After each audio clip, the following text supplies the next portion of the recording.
My man, and it is still neat, hey? Eish Musa, while we do not have any work in hand, like this my brother, eish, let me cry too. Let me call Cat, and ask him. My brother, how did it end with Jaro? Maybe we can force to do something that me and you and Malinkani can do together so that we can be able to buy that car. Man, it is nice. Yo, Musa said, please call him. These are the evidential conversation between Musa Kekana and Diago Denny Mabusela, who were orchestrating the unaliving of Tebogo Thobejane. And at the center of this again is Vusimuzi Cat Matlala. As if this was enough, we also saw another article in the very Sunday Times that is implicating Vusimuzi Cat Matlala again in another case which is involving DJ Sumbody. And the involvement of Cat Matlala in that particular case, DJ Vetties came and blew the whistle in these particular situations or this particular case of DJ Sumbody. In this video, let us just look at these two articles because they will blow your mind like they did mine. I'll start with the Cat Matlala story in relation to the unaliving or attempted unaliving on Tebogo Thobejane. How a time voucher CCTV footage caught Cat Matlala. Gauteng detective got their first break thanks to the CCTV footage of two alleged gunmen for hire at shopping center. The crackdown on Vusimuzi Cat Matlala by the Gauteng Provincial Organized Crime Unit was a masterclass in modern digital forensics and meticulous surveillance. It all started on October 17, 2023 in Bryanston, Johannesburg, when gunmen in a silver-grey VW Candy opened fire on a BW belonging to Matlala's ex-girlfriend, actress Tebogo Thobejane, wounding another person in the car. The shooters raced off but left a digital trail that investigators would eventually use to link the attack to Matlala.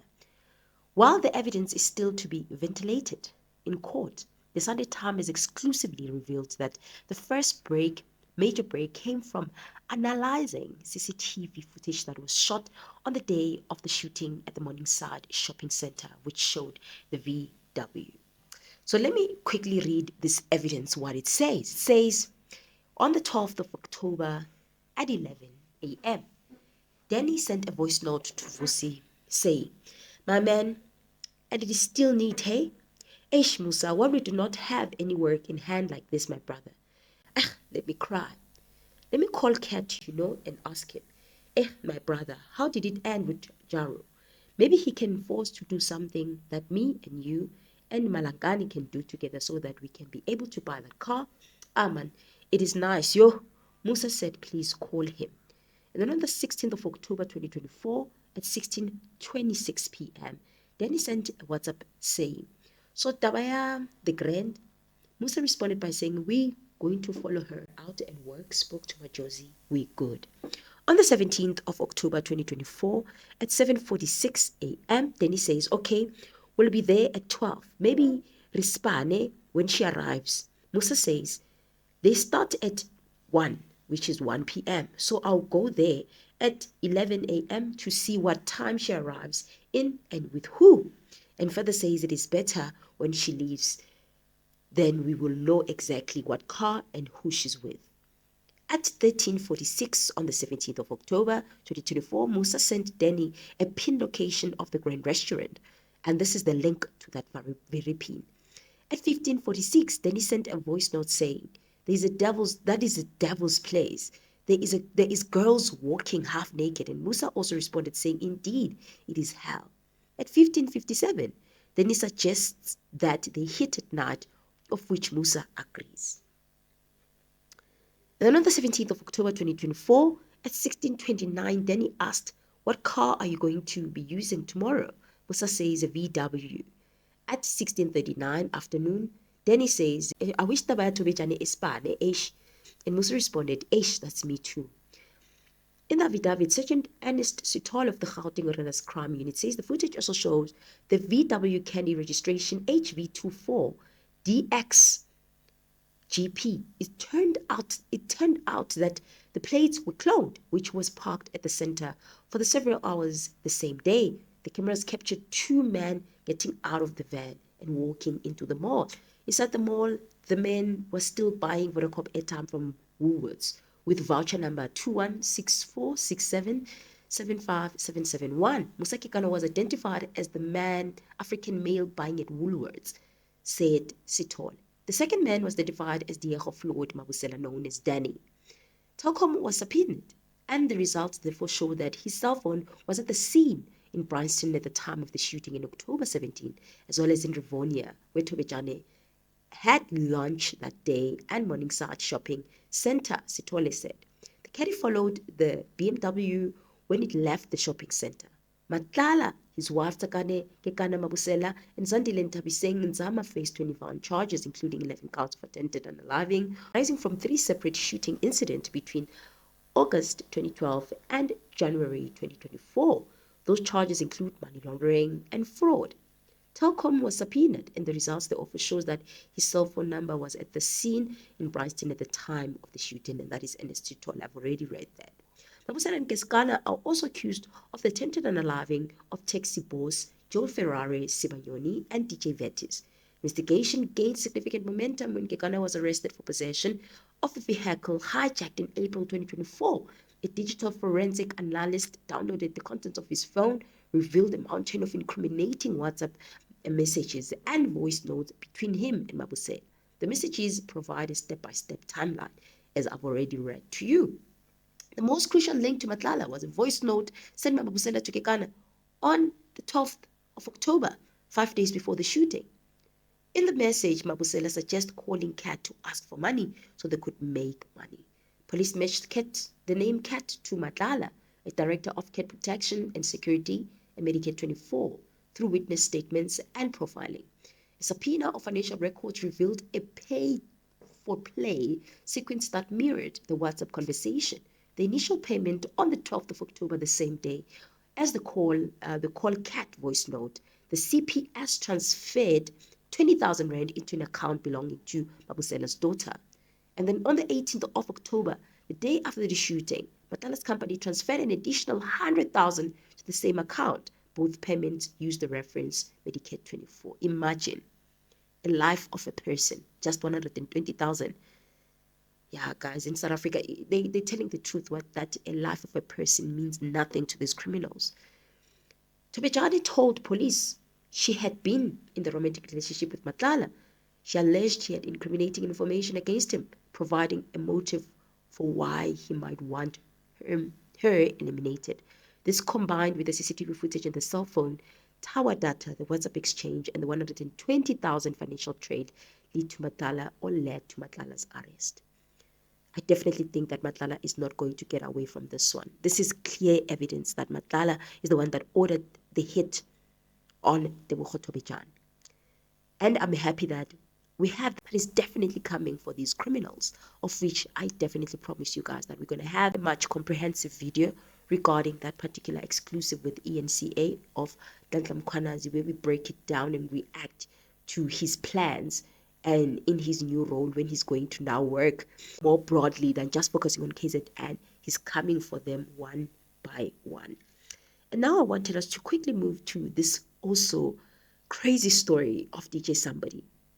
So the title says drugs, DJ's drug wars. What Cat Matlala told me. DJ's Vetis luck escape from wave of killing after death of Big Coke Hall.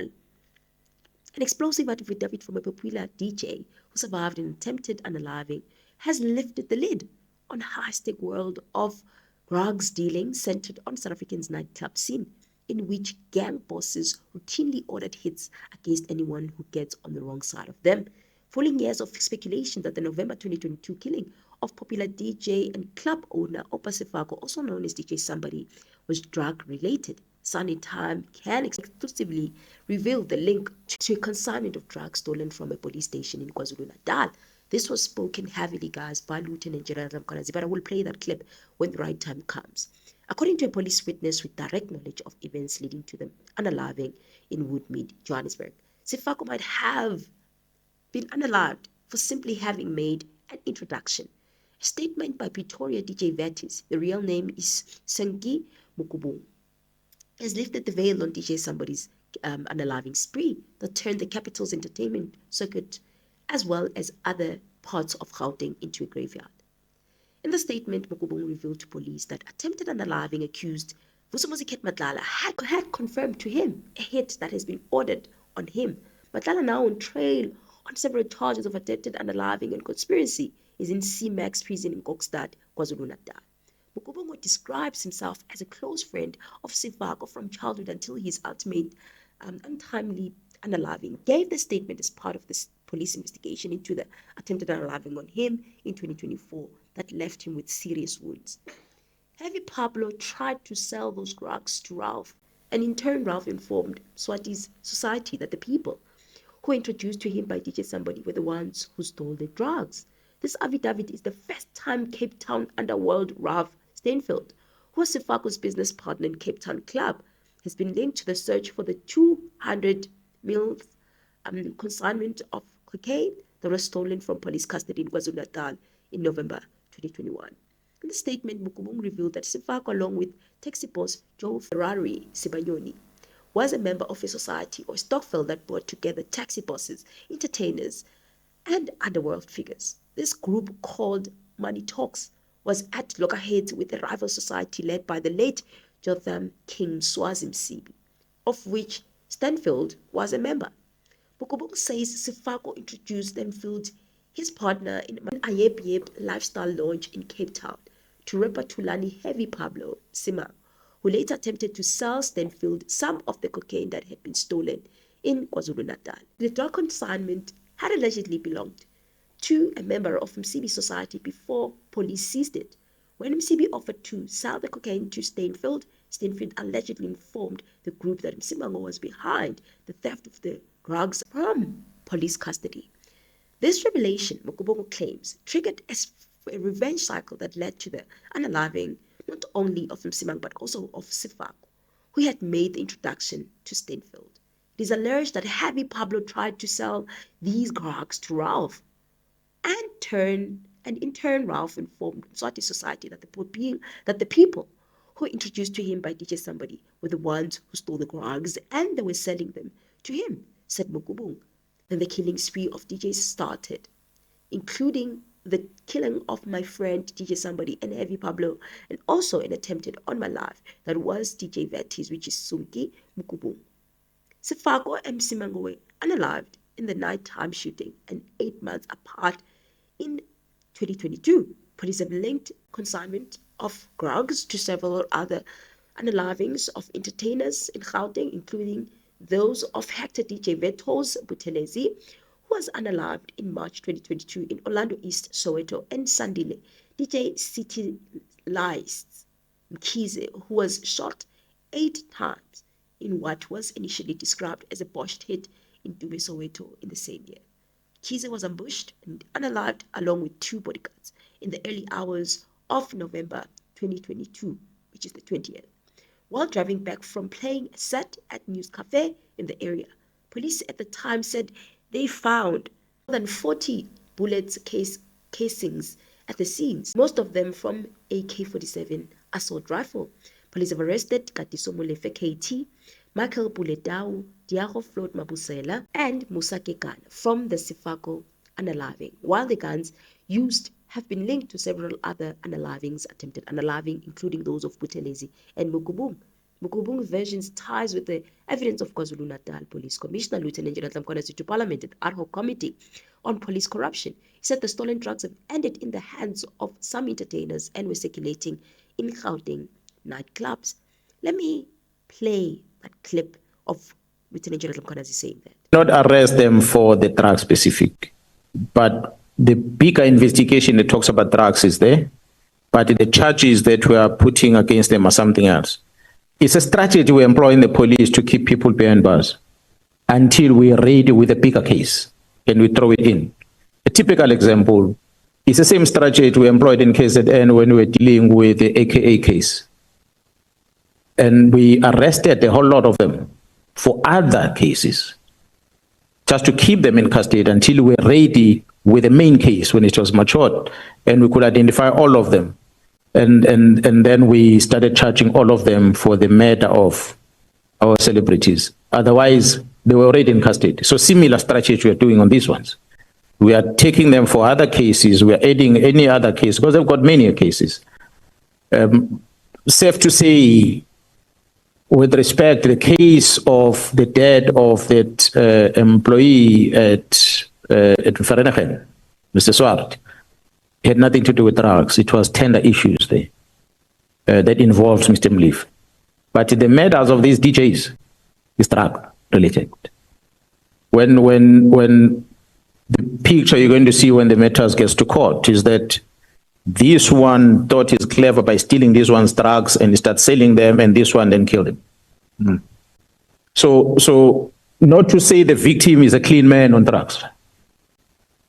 He died because of something that he did wrong to this one. So we have a consignment of over 200 million rand, for instance, if I use that as an example. The police in the organization is there to identify exhibit, you book it in the SCP-13 register in the police station, you leave it there. If it's such big thing that you transfer it to another safer storage place, which in this case will be a forensic lab if it's drugs. But it so happened that in KwaZulu-Natal at one stage, there was a consignment found in Durban. And our laboratory in Durban is at Manzimtoti, which is about 10, 15 kilometers away from Durban. And they did not have a facility to keep such consignment of drugs. And the next place where we take these drugs to is Pretoria, where we keep these drugs in the bigger storages. But it so happened that case that the drugs were entered into the SCP-13 register of a police station, booked out the same time, and transported south of KZN to Potchefstroom, and locked into the offices of the PCI that had no one guarding it. And during so-called alleged load shedding at night, there was a break-in in a big storage facility. A break-in inside that facility, there were bags of drugs, and there were also other drugs that were not associated with the ones that came, the consignment that came in, and there were firearms, illegal firearms that were also stored in there.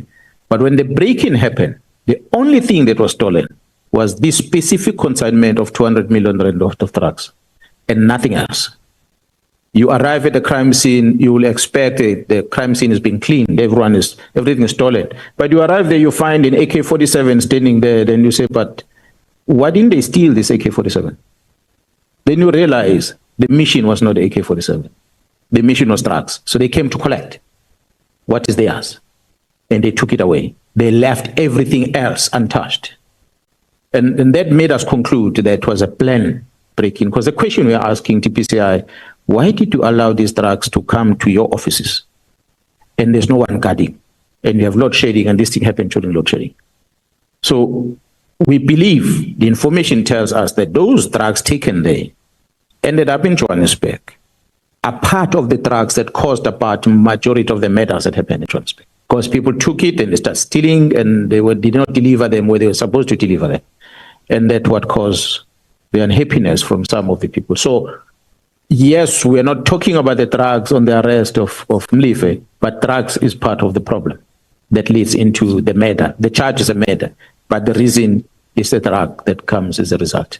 So there are many others. The ones that we are not mentioning is because we have not charged them with anything. That's why we're not comfortable to even mention them. The picture you're going to see when matters get in court is that this one thought he's clever by stealing this one's drugs and started selling them, and this one that killed him. The Sowetan newspaper quoted him as he was saying at the time. Kwanasi also told the committee that the drugs stolen were from the police storage room during a night when there was load shedding. But it just so happened that case that the drugs were entered into the register of the police station, booked out at the same time, transported to Potchefstroom, and locked in the police in the office of the Hawks, and had no one guarding it, he said. I don't know what you guys think. I just want to also ship in the part of Sinona, because also Sinona was asked about this thing, because it was his office that where these drugs were stolen. When the drugs were seized at the warehouse, what would have been the closest appropriate storage space for the drugs? Commissioners, as I have testified that where the drugs were seized, there is a police station called Isipingo. And the members went to Isipingo to book those exhibits at SAPS Isipingo. And I was informed by the members that Isipingo said they don't have storage facilities, but the seizure can be written into the SAP 13. The forensic science laboratory was called to come to the scene. I think it's Colonel Kuzwayo. And eventually, Colonel Kuzwayo informed them that they cannot come to the scene. They only attend the scene where it is a clandestine laboratory. If maybe I have answered your question. What you guys think? South Africa is just a lot is happening in our country. There's just a lot happening. When you're still in awe, shocked by the arrest of Julius Mkhwanazi, arrest of Mr. Nkosi, Fanny Nkosi, who both are appearing tomorrow, we're getting such news, such evidence. Crazy, guys.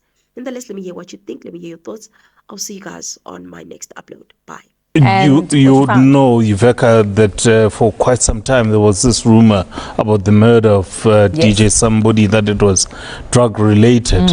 But for the first time we're hearing that officially from somebody who was close to him, a friend of his, DJ Vetis, who himself also survived a hail of bullets because a number of musicians, DJs were actually just being killed around Gauteng over this period of time in 2022, 2023, and we didn't understand why.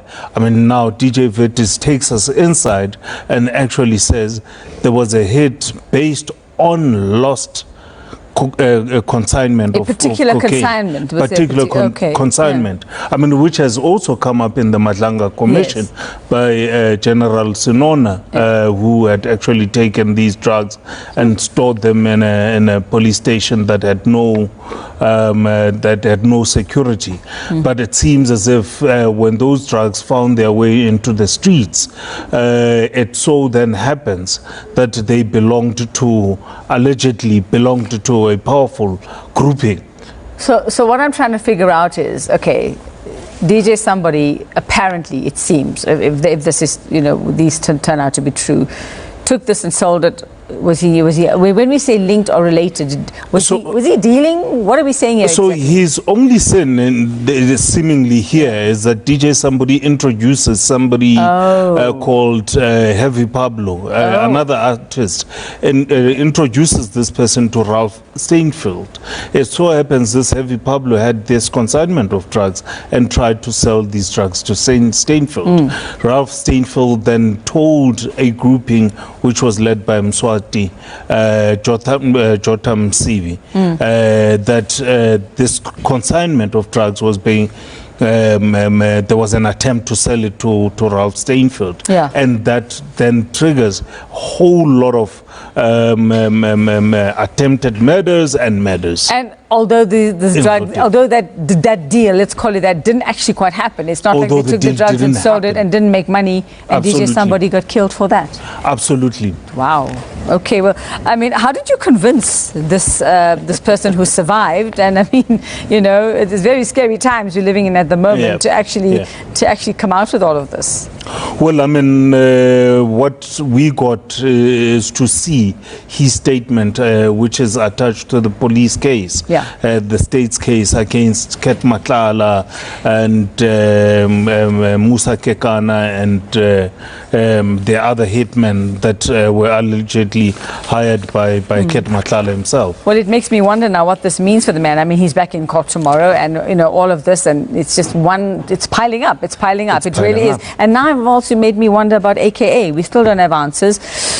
Are we to suspect? And I'm I don't want to make any false accusations, but I mean, they're out there anyway.